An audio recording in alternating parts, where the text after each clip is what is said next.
balandi ya Lokole tokutani lisusu na compte ya reportage mususu. Lelo Congo Lokole eningani ebeti etuni motuna.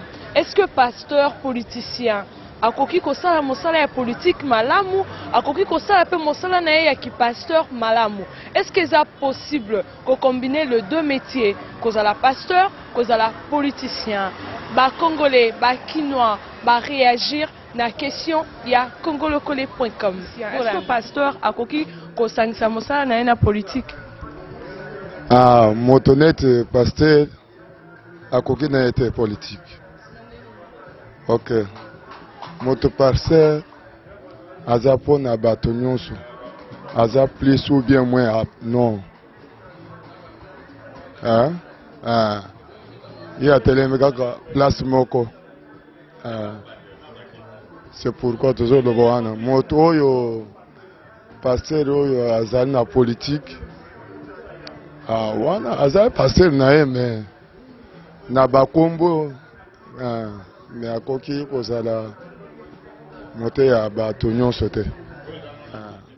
Pasteur oyo aza na politique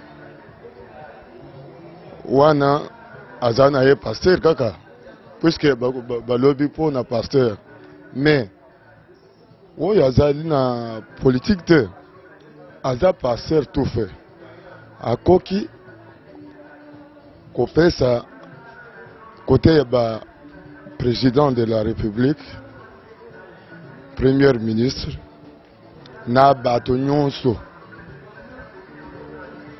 ayebi kotosa oyo amabe ou bien oyo malamu te pasteur wana pona ye eza te. Ye bato nyonso alingi bango nyonso puisque aza pasteur te. Mais oyo pasteur oyo tozo yoka kaka azalaka pasteur na droite azate na gauche azate. Ah, wana aza na ye pasteur kaka pona kombo wana mais za pona kotosa bato ya Zambe te. Merci beaucoup. Pasteur politicien. Bon,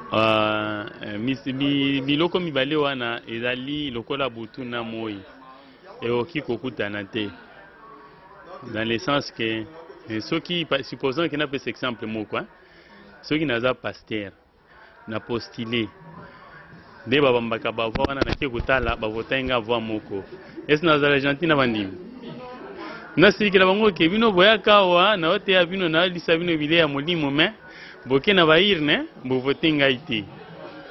Bon, ou soit net na mboka na biso za parti influent mibale côté ya Kabila na côté limité.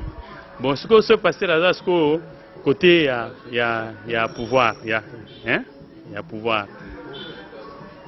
Aye bisa bandimini la veille ya élection. To so azangambo ya limité aye bisa bandimini la veille ya élection. Donc, or yaza na tina ya batu nyonso ezala oyo baza ko diriger ezala oyo baza ko s'opposer ye aza point milieu faut asangisaka bango nyonso puisque oyo aza kopesa bango eza bile ya molimo eza autre que bile oyo ya pouvoir. En plus de cela, les pasteurs se disent ministres. Bosco so akinga mususu ba pese poste akomi des fois ministre a diriger ministère ngo ndengeni akolembisa moko aolinga kosala oyo ya politique puisque ya politique efutaka cash pendant que oyo yanga mwana efutaka après bien que efutaka ebele. Donc c'est deux choses qu'on ne peut mélanger par respect ya moko na moko ya ba métier wana. Et pas difficile, il est impossible de faire les deux à la fois. De faire les deux à la fois, pourquoi? Parce que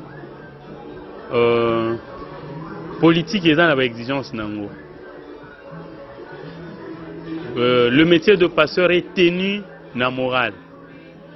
Il y a politiciens, oui, mais à un certain moment, il faut que autant de politique et Et peut-être qu'il ne sera pas d'accord avec Bible ou bien Coran.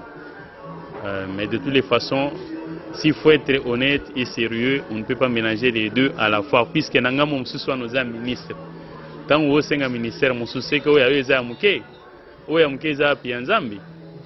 Puisque jamais le ministre que nous avons, par exemple, le premier ministre Nabiso, il ne peut pas dire que non, n'a pas ministre, nanga moussou wana.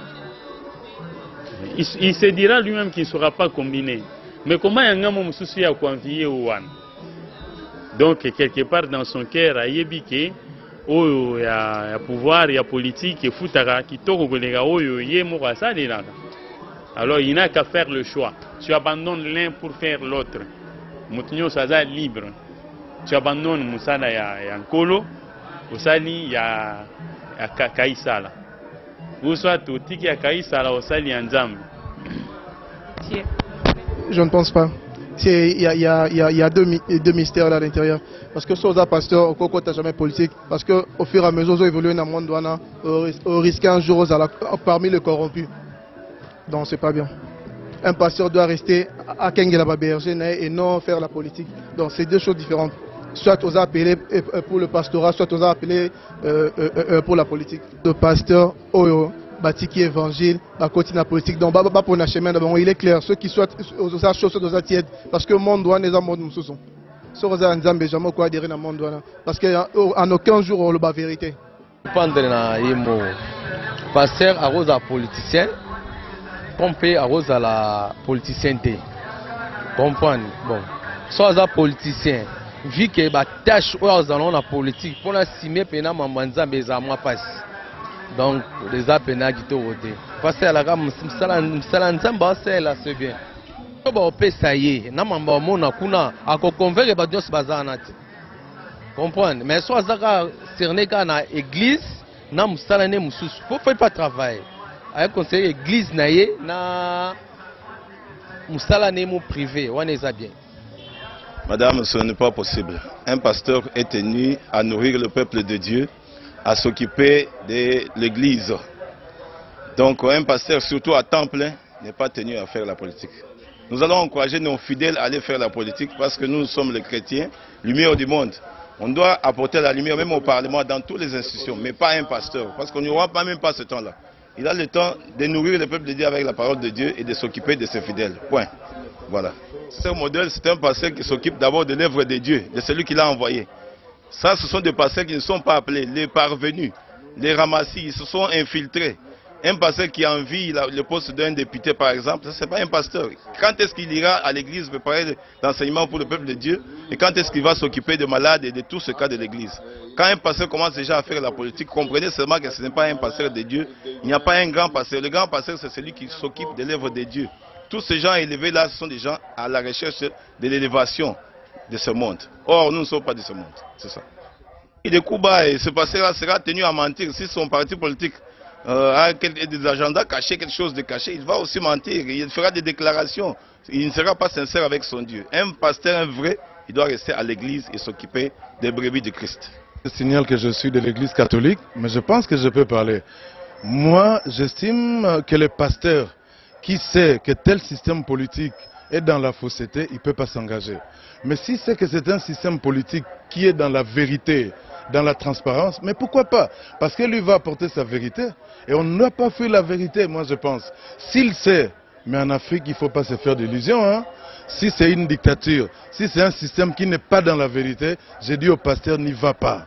Sinon, tu vas avec les voleurs, les menteurs, je ne sais pas, les gens écervelés. Donc, un pasteur, mais on prend le cas des États-Unis, mais il y a beaucoup de pasteurs là-bas. Si le système politique est dans la vérité, mais moi, je ne vois pas pourquoi les pasteurs, parce que le travail que fait le pasteur, c'est pour le bien-être, non seulement spirituel, mais matériel de la société. Alors, si c'est une politique qui va vers la vérité, qui veut le bien-être, un homme de Dieu, il doit apporter sa vérité, la vérité qui vient de là-bas du ciel. Ça, en Afrique, je peux comprendre. Mais les autres dans le monde nous ont montré que la politique, même si ce n'est pas la perfection, mais la politique vous demande d'être vrai. Parce que c'est un idéal noble, non? Vous pensez servir la communauté, la société. Donc, foncièrement, ailleurs, il y a des lois qui vous empêche, quand vous êtes chef de l'État, de voler, de mentir, je ne sais de faire quoi, tout ce qui est mal, tout ce qui est mauvais. Donc la politique dans le sens noble n'est pas mauvaise. Ça, c'est des idées que nous nous mettons inutilement dans la tête. Ça veut dire que si tu veux aller faire la politique, tu dois être propre personnellement. Tu dois être pur. Tu dois être animé d'intentions nobles, supérieures. C'est comme le journalisme avec vous aussi, non? C'est avec le journalisme. Si tu veux aller faire le journalisme, tu dois d'abord te dire, est-ce que ce métier-là, je vais l'assumer avec compétence? Est-ce que j'ai été bien formé? Est-ce que j'ai une bonne moralité? Parce que je ne peux pas croire qu'il y a des métiers où on dit, on peut le faire, c'est bien, et d'autres où on dit, on ne peut pas le faire. Tout qu'on fait en politique, qu'est-ce qui est mauvais? Ce n'est pas la politique, mais c'est le mauvais politicien. C'est lui qui est mauvais. La politique, par définition, c'est quelque chose de noble, de grand. C'est comme le commerce. Le commerce n'est pas mauvais, mais c'est le mauvais commerçant. Totambwisi micro na biso to ressortir idée moko. Politique ezali mabete, mais tozali nde na ba mauvais politiciens awa na République démocratique du Congo. Et que ezali possible ya ko combiner politique na côté ya na kozala pasteur. Na pesi merci na bino baebon so boyambi biso na nzela ya internet congolocoli.com site na bino oyo bolingaka mingi. Merci mingi na couple Vangi wana na moni Guillaume Vangi na Nugema. Merci na Ange Kwela, merci na Mamo Gidi Bisengo yende azali na sima ya kamera na bosanité. Patrick Sala nde akolamba bilili ya lelo tokutani bongo na mbala sima Congo lokole eningani lokole beti Congo ekomi ya sika.